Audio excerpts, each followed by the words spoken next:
Zelensky urgently announced they've launched the counteroffensive. There is an urgent order. Several encirclements snap shut at once. The Russians have nowhere to run in panic. And that's not all. A hellish trap for the occupiers. This is Ukraine's triumph. Let's go through everything step by step. Congratulations, this is Ukraine Today. Irina Tazla, recent events.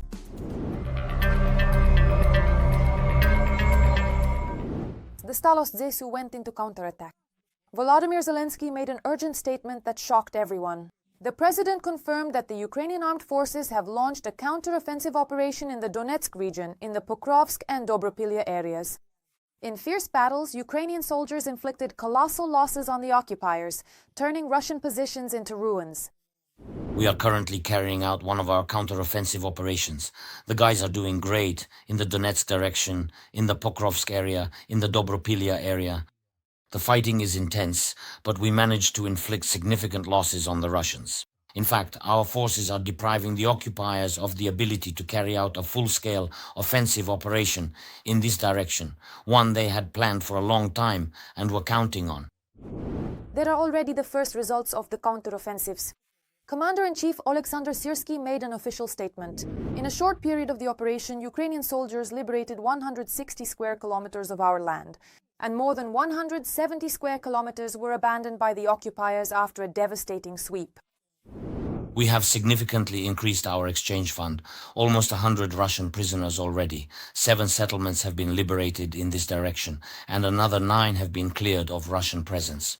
He added that Russian losses in the Donetsk direction just over the past few weeks during the counteroffensive near Pokrovsk amount to more than 2,500 personnel, of which over 1,300 were killed.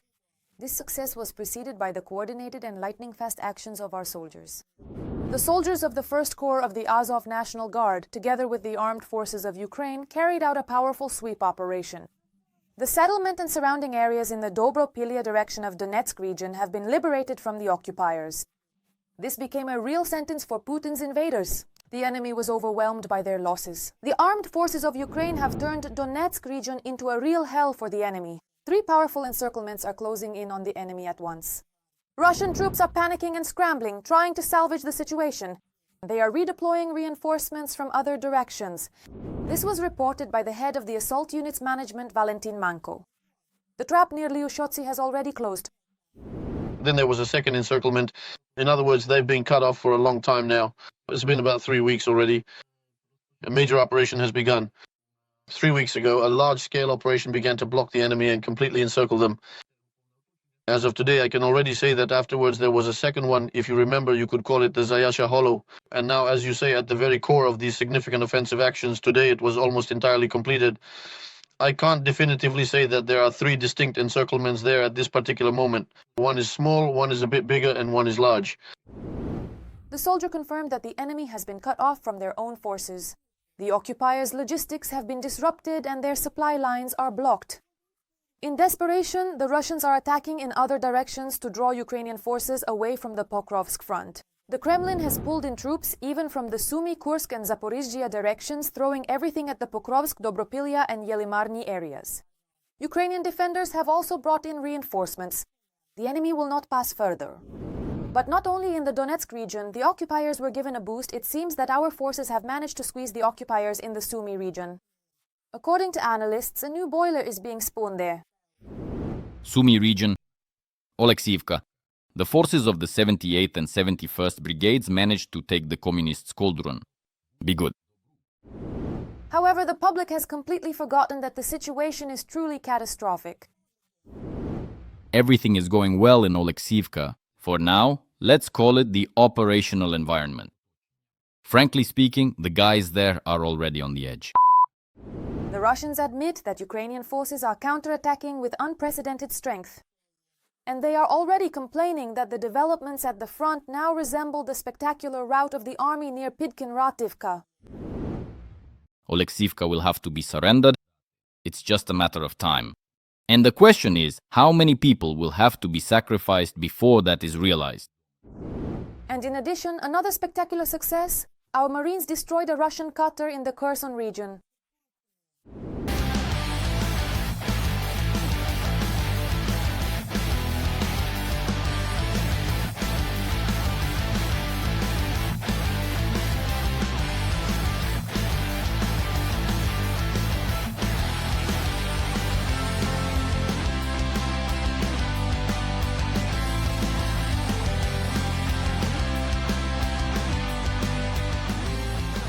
The Navy destroyed another high-speed boat of the Russian Black Sea Fleet, which was attempting to deliver an airborne unit to the Tendrivska Spit. The result of the special operation is impressive. 7 occupiers were eliminated and 4 more were wounded. And on top of that, total panic has gripped the enemy's troops, with whining and pleas to return back to the swamps.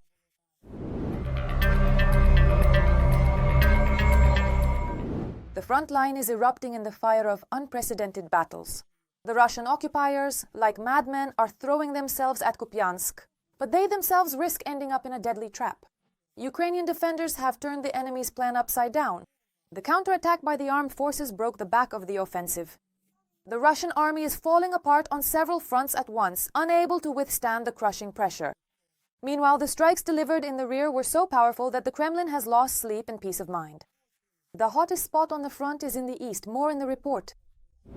The occupiers are trying to break through the Ukrainian defense. The Russians are advancing simultaneously on 5 sections of the front at once. For example, in the Veliko-Mikhailivka direction in the Zaporizhzhia region, the enemy is actively preparing for the offensive phase.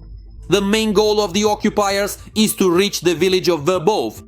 We knew there would certainly be some assault actions, but honestly, we truly didn't expect the enemy to come at us with such a very wide front indeed.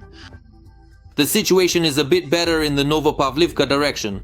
Here, our defenders managed to take control of the city of Filia. Previously, it had repeatedly come under attack from the enemy who tried to seize control of it. But now, the positions are being held by the Ukrainian armed forces. The military explains that this tactical hub is extremely important for the armed forces of Ukraine, as it allows them to monitor the movement of enemy infantry and equipment. The situation in the Pokrovsk direction is difficult but stable. The main fighting there is concentrated in the area of Volodymyrivka. The Ukrainian armed forces control most of the settlement, but the enemy does not stop. They are striking with guided bombs, trying to change the tactical situation and may attempt to push through our lines. At the same time, Ukrainian units are conducting counterattacks to the southeast of Sofivka to regain control over the local tree lines.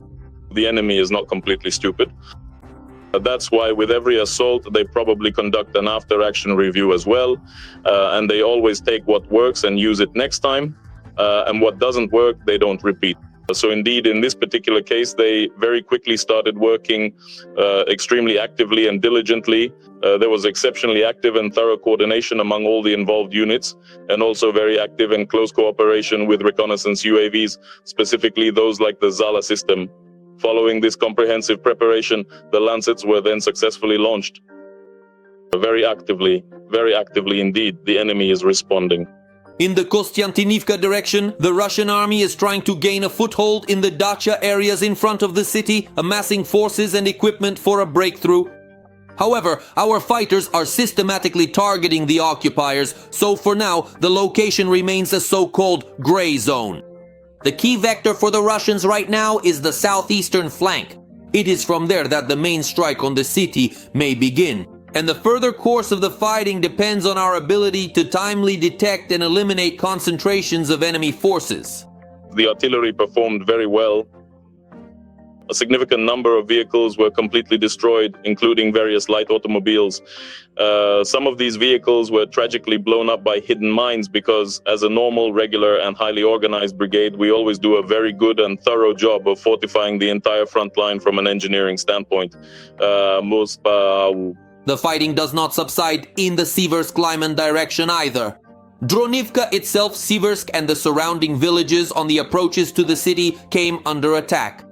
Active fighting is also ongoing in the area of Zarikne. Neither we nor the enemy have stable control over that territory. At the same time, special forces from the main intelligence directorate struck the occupiers' anti-aircraft missile system. The GUR fighters detected and successfully delivered a fire strike on the Bukim 3 of the Russian invaders. The cost of the SAM system ranges from $40 to $50 million. Today, the Kremlin is also missing another expensive Putin military toy. This time it's the Orion strike reconnaissance UAV. Its operational range is about 300 kilometers and the estimated cost of the downed metal bird is over $5 million. Ukrainian drones recently flew over more Russian oil refineries. The UAVs attacked a whole range of Russia's oil processing facilities and enemy military-industrial complex sites. The largest enterprise producing ethanol in the Russian city of Gubakha, Permkrai, was hit. The strike on the occupiers' key chemical infrastructure, located more than 1,600 kilometers from the Ukrainian border, came as a real shock to the Kremlin. The Kirishi oil refinery in the Leningrad region was also hit. According to the Russians, 3 drones were shot down in the area of the city of Kirishi, but their debris caused a fire on the premises of the facility. However, eyewitness videos tell a different story.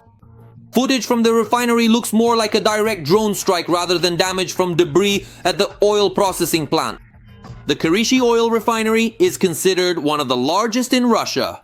Before the arrival of Ukrainian drones, it was capable of processing about 20 million tons of oil per year. Unfortunately, things were also loud the day before in the Kyiv region. In the middle of the night, explosions were heard on the railway there.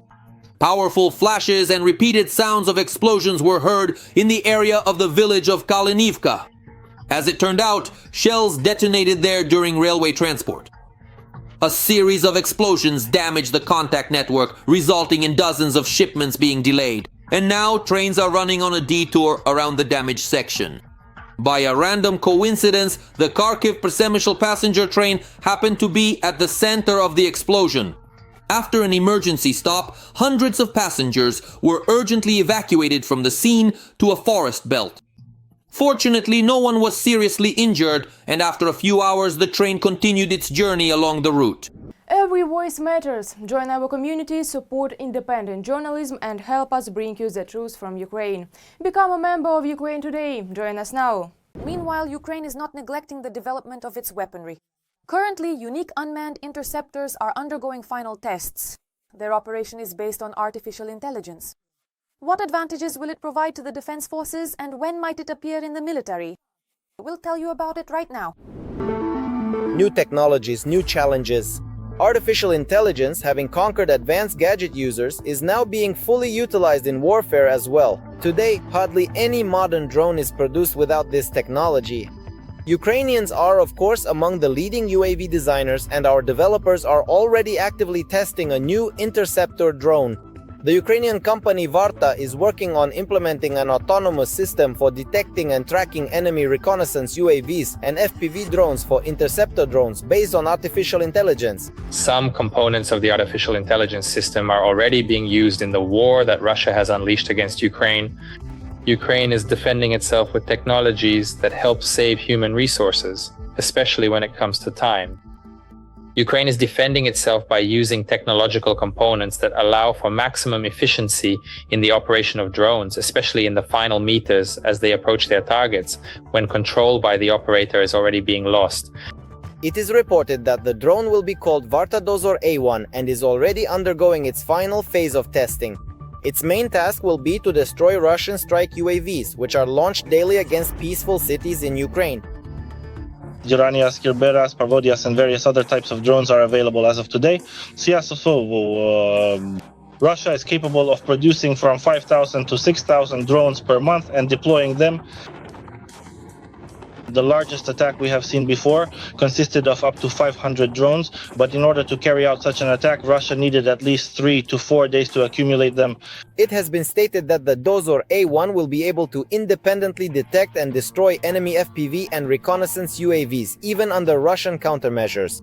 That is, the drone can be used directly on the front lines, where there are always plenty of targets for it, especially since Russia has recently significantly increased its use of drones. After the successful strike, the enemy aircraft or drone is effectively hit, and its resulting fragments completely destroy the enemy's unmanned aerial vehicle. However, drone warfare, as they say, one-on-one, still allows for the possibility of a miss.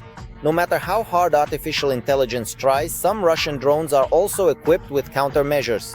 That's why engineers are already working on improving the Dozor A1. According to military publications, there are also plans to integrate situational awareness systems in the future, in particular the Delta system. If implemented, this would allow a single operator to control a group of 5 to 7 interceptors, creating the concept of the so-called small sky. In the air defense segment, interceptor drones will play a key role. Russian designers are also trying to catch up with our engineers. One of the enemy's new developments is the BM-35 kamikaze drone. A video of its use in the center of Sumy recently surfaced, by the way. Our experts are still studying the characteristics of this UAV. It is unknown what kind of warhead it can be equipped with.